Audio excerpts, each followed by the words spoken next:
اور جب موسیٰ نے اپنے شاگرد سے کہا کہ جب تک میں دو دریاؤں کے ملنے کی جگہ نہ پہنچ جاؤں ٹلنے کا نہیں، خاص صدیوں چلتا رہوں، پھر جب وہ دونوں ان دریاؤں کے سنگم پر پہنچے تو اپنی مچھلی بھول گئے۔ پھر اس مچھلی نے دریا میں سرنگ کی طرح اپنا رستہ بنا لیا۔ جب آگے چلے تو موسیٰ نے اپنے شاگرد سے کہا کہ ہمارا کھانا لاؤ، اس سفر سے ہم کو بہت تکان ہو گئی ہے۔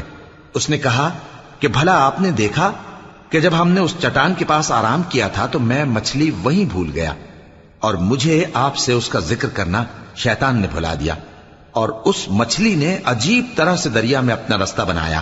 موسیٰ نے کہا یہی تو وہ مقام ہے جسے ہم تلاش کرتے تھے۔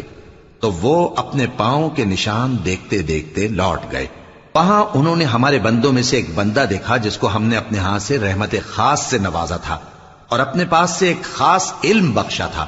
موسیٰ نے ان سے، جن کا نام خضر تھا، کہا کہ جو علم